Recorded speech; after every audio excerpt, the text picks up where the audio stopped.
guys, James Collin here. Thank you, those that subscribed. I know it's not much at the moment, but it still means a lot to me. Thank you very much for subscribing. I have a new banner, thanks to a person that was in a recent video, which is down here, so please give that a watch, and you'll sort of know who it is. I also have a Twitch. I don't know if that's meh at the moment. There's not much to it at the moment, but I will be uploading on there. And I also have a Facebook for those people that want to friend me on Facebook, which is highly unlikely because it's Facebook. But anyway guys, thank you for watching, and I hope you enjoy the video. Hey guys, James Collin here. I'm not going to make an intro because I've already made an intro. Fuck, I just made an intro. Anyway, I'm going to play some State of Decay Breakdown, and I wanted to talk about the differences between State of Decay 1 and State of Decay 2. As you can see here, I've got no characters. The characters that I did highlight are custom characters that I've made, and also the character that I load in with is a custom character. I will drop a link to the I'm going to call it a mod, because it technically is one. And let's wait for the loading screen. Yay!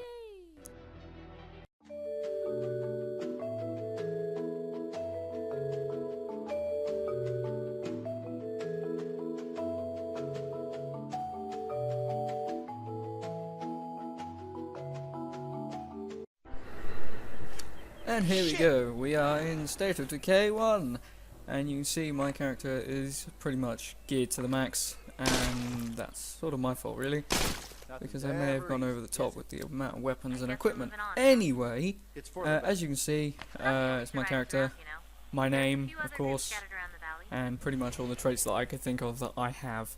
I made Lily different.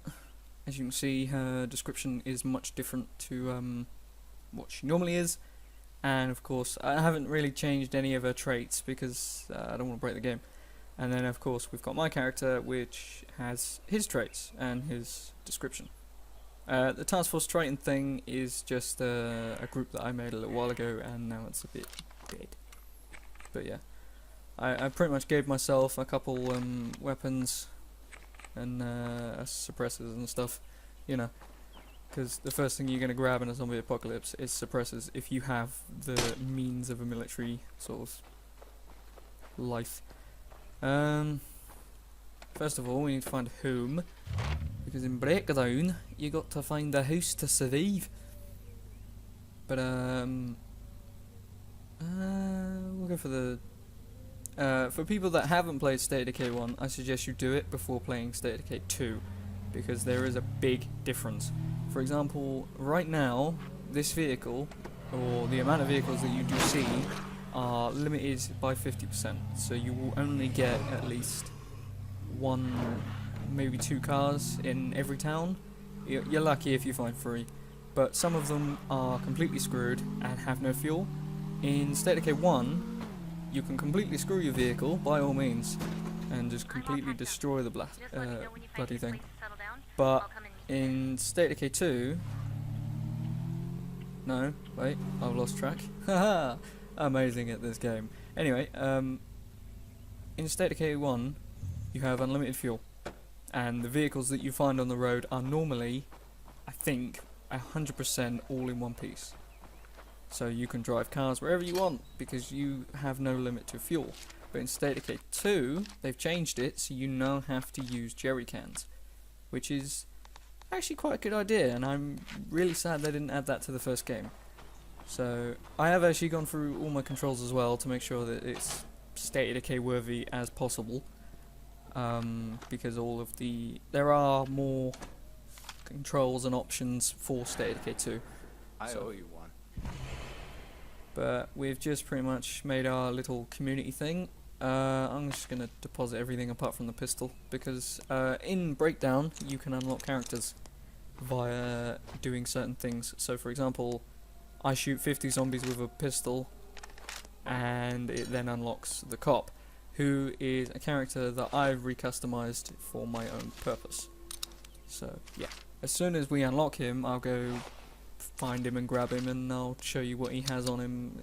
It's pretty much the same amount of stuff. I mean, unfortunately with this mod thing, the customization mod, you can't give yourself bullets. You can give your character everything but stacks of bullets, unless you make your magazines like 255 bullets, which is the maximum. But I don't do that because it's a bit cheaty, to be fairly honest. So I just pretty much grabbed 2 rifles and just dropped them in there. The interface for State of Decay 2 is a little different to State of Decay 1. You don't get the journal entries anymore. You don't get the, oh, this character did this, oh, this character did that, oh, this happened, and all that. Yeah, instead it just pops up for a couple seconds, pretty much tells you what's happened, and then disappears. So you can't actually read through what's happened over, say for example you leave your game on, because when you pause the game now, when you pause State of Decay 1 game, it like stops, it completely pauses. But in State of Decay 2, if you pause it, it's not actually paused, it's still going. As you can see there, the cop in the bottom left corner. The game modes for State of Decay 2 are non-existent. There's only one game mode, and I'm really glad that they've done that. They're focused mainly on the survival aspect. They haven't made this breakdown thing that I'm currently using at the moment, just for my custom characters. If you heard that voice crack, please do not bully me. I suffer. And of course, the Bruiser and the Cop are my custom characters, the Believer as well, and there are more stuff. So yeah, I'm going to pretty much talk through pretty much everything that I can think of that's different. お前はもう死んでいる。何?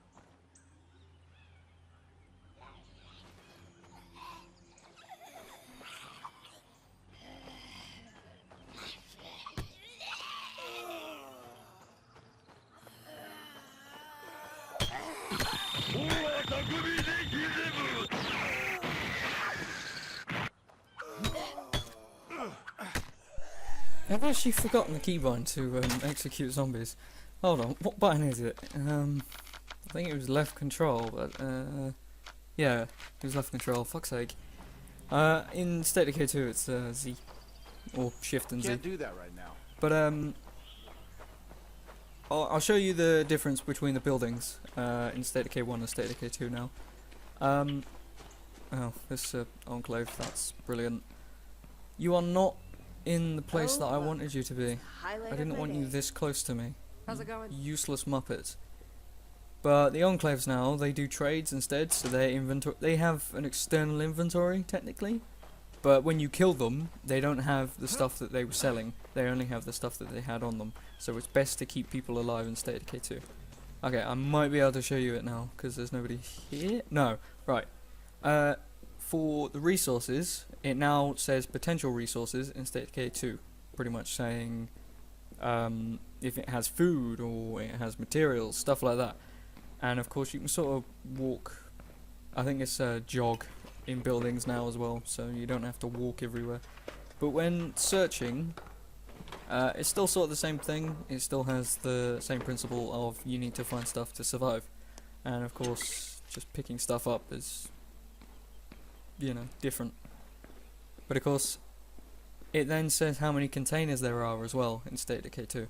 So it will tell you how many things there are to search in the house, which is really helpful, because during my time playing State of Decay, I realised that there would be this little cabinet thing in the corner of the room that I couldn't see, and it just causes so many problems because I couldn't find it, and I just considered the game broken, and that's the one thing you don't want to consider when, you know, playing the game.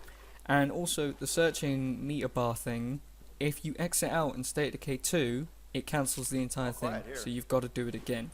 So when searching for stuff in State of Decay 2, make sure that the building is completely secure and you've either got a partner with you or you're completely alone.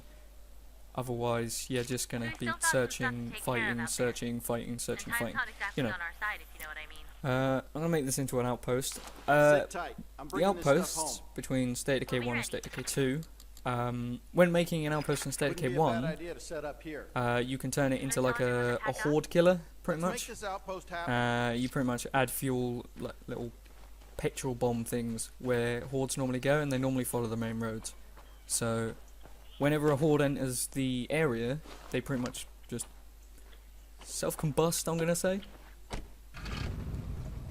But with State of Decay 1, hordes don't die. It's just pretty much making sure that all the spawns for the zombies in that area do not work. So when making outposts, well, as far as I know, I don't think you can make them horde killers, because I've only played at least, I'm going to say, 7 to 10 hours of State of Decay 2, and with my experience, everything is fine for single player.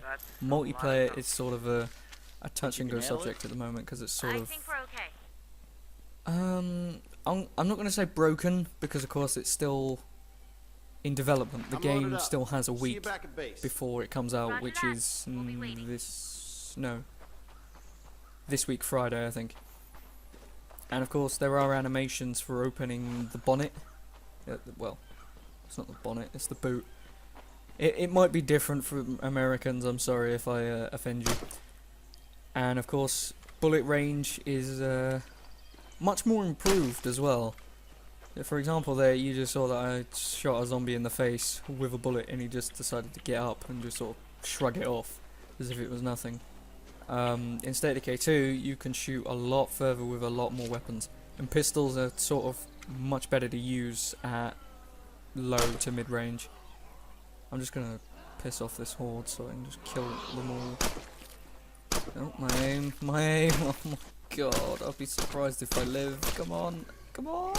Okay, good. Woo. I nearly screwed that up. Yeah.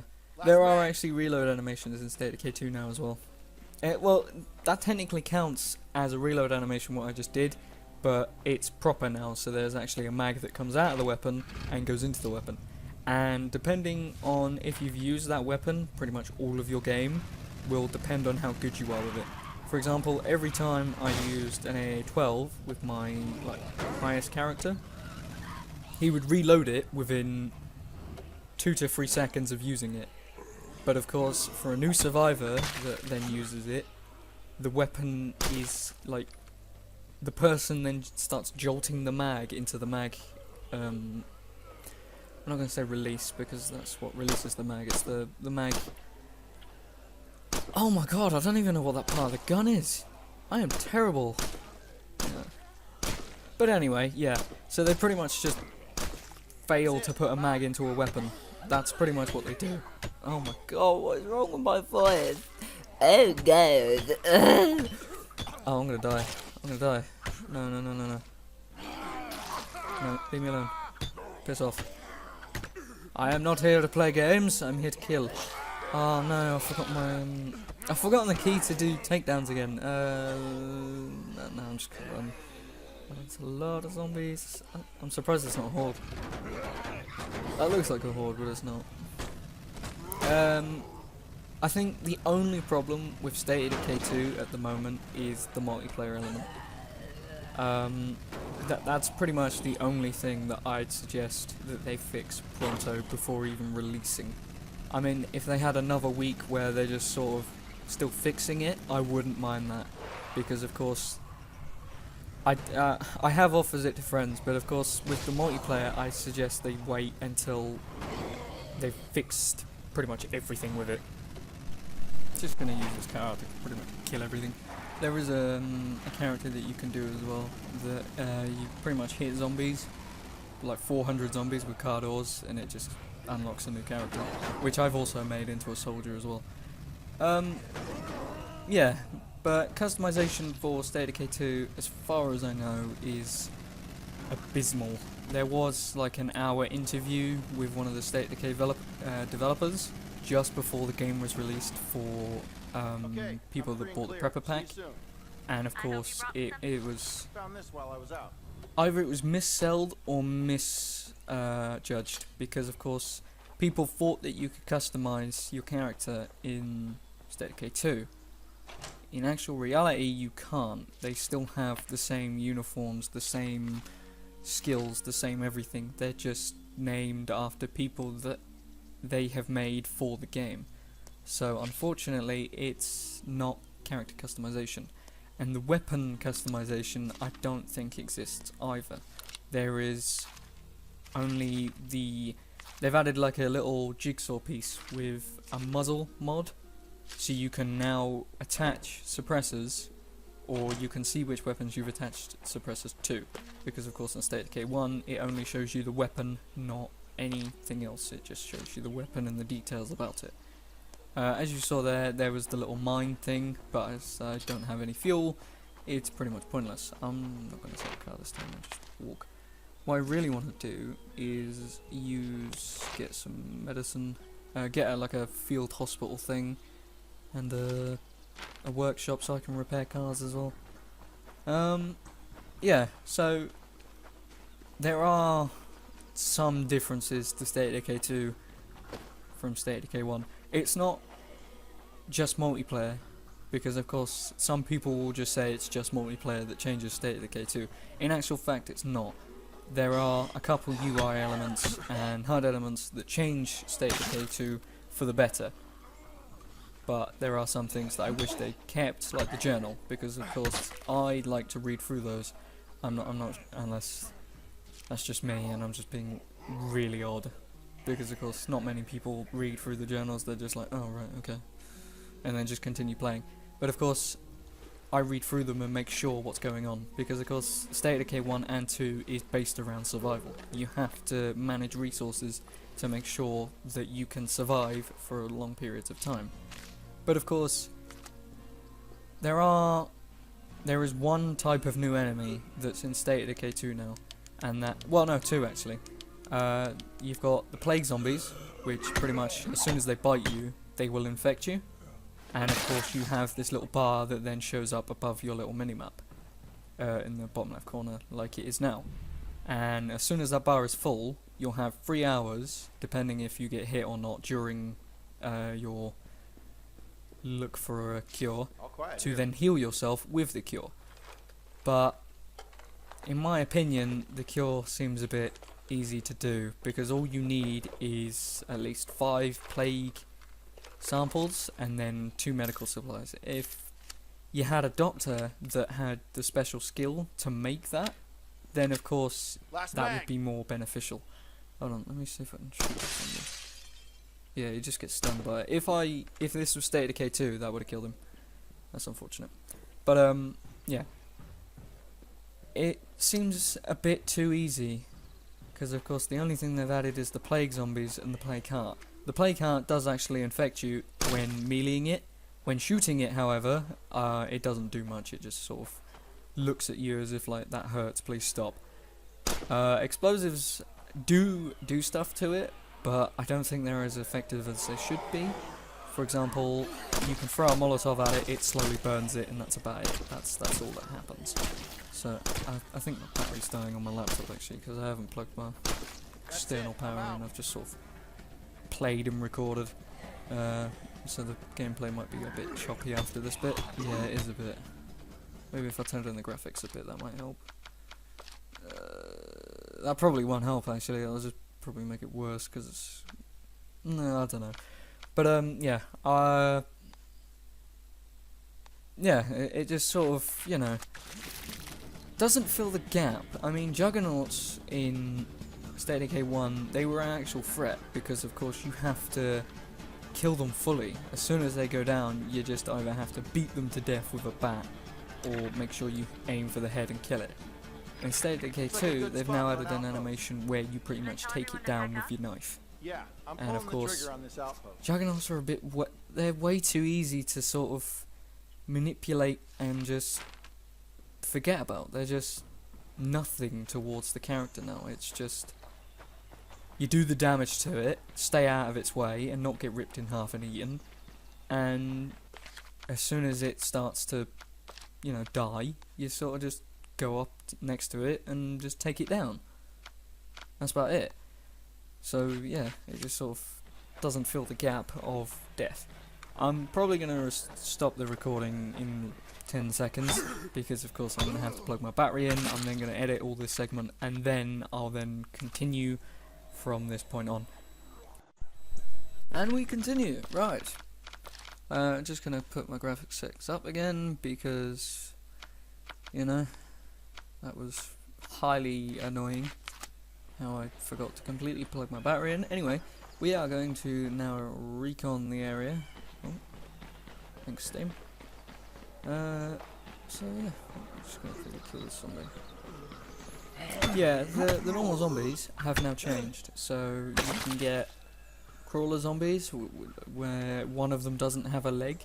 So I'm guessing you can just shoot them in the leg and they turn into crawlers, making the runner zombies very easy to get away from. But I haven't tested the theory, mainly because shooting them in the head is much more effective. So yeah. But when now doing this recon mode or whatever they call it, it is better because there is now a bar. For example, the mission to do this, which is in the main campaign for State of Decay 1, you get a bar pretty much showing your progression of pretty much surveying everything. I'll take a look around. But the free mode version of it, which is what I'm doing now, there is no bar. So I have to keep looking everywhere to make sure that I've got it. But now that I think about it and speak about it out loud, I don't think it matters much, mainly because you still have to look around to try and find it anyway. That's a juggernaut, that's lovely. Yeah. So, adding the little bar can actually be helpful to some people that may or may not actually have everything scanned. So it is, you know, worth putting in the game. So I'm actually quite glad they've done that. But the reconning thing is just, you know, what you have to do to make sure that you know what you're going into before you do it. So it's best to do this right after a game restart, for example, and stuff like that. The screamers are pretty much the same. The juggernauts, like every single special zombie is the same, apart from the juggernaut, which now has a secret takedown. Well, it's not really secret because, of course, as soon as you've done enough damage to the guy, to the juggernaut, he just sort of flops over and sort of, I think I've seen enough. Dies when you know, knife him in the head. I am loving my commentary right now. I hope you guys do too. There are now, as I said, there were plague zombies. So the red bloody marker on the map is now blood plague, and they've added a new colour for green, which is just normal infection. So there are infestations and then blood plagues, but they pretty much do the same thing, apart from one of them doesn't, you know, stop you from fighting the zombies, which is a screamer, because screamers seem to make infestations much more harder to clear. I completely missed that guy. I think he knew what I was gonna do. Zombie horde. Just whoops. Sorry about that. Didn't see you there. Let me just do that again. Oh, and I got one more. Can I hit him with the door? Hey. Yeah. AI now use the door as a melee weapon, like you would normally, like what I just did there. So the AI will open the door and pretty much smack a zombie in the face if they're on the corresponding side. If not, then you're just adding to the amount of smack that the zombie gets on your side. Because by the looks of it, I'm just roughly guessing because of course I don't actually know fully, but by the looks of it, there's like a small trigger area where if the zombie is in front of the car, no matter, like right in the middle of the car, let's say, like right on the front of the bonnet, then the AI will open the door. So it is helpful in a way, because of course if there are multiple zombies or zombies that you haven't seen, then they just get taken out by the door. But it does look a bit off when you're about to go and hit a zombie with your door, so it'd be the left side, and then, say for example, an AI on the right side decides to just open their door to try and kill the zombie that you're killing. It doesn't look natural, it just sort of looks like they've just opened the door and just decided to throw trash on the floor. That's pretty much what they've just sort of looked like they've done. So it doesn't look as good as it should. So I would say make the script a bit smaller for that, for next week, when the actual full game comes out, which is, I think, $30 in the US and $29 Not in now. Britain, which is actually quite surprising because I was expecting it to be like, you know, 60 quid, but that's probably I think I bought the 40 quid version, not which sure how much is I got left. with the prepper My pack dad used to say, when the and going allows gets you to tough, play it a the week tough gets early. going. But we're pretty much the Doesn't test really much subjects sense to me. for, I mean, what? you know, When the going was testing easy, everything that was works. stuff just sitting And around on their unfortunately, the developers have doutted themselves it's time that to get much tough that and they've get added a going. radio butts? option You can do it. which pretty much says get me Just unstuck, happy to help. because there were a couple of glitches that I saw in other people's videos where they'd get stuck in the wall. Like, where I am looking right now, they'd be stuck in the wall next to the door and they couldn't move, so they'd have to use it to get out. And in my opinion, that sort of just puts off, we don't know how to fix this, so we're just going to add this instead to try and make it seem that we've done something to prevent it. But in Come actual on, fact, quit all moping they've around. done is I just need your sort help. of Sure.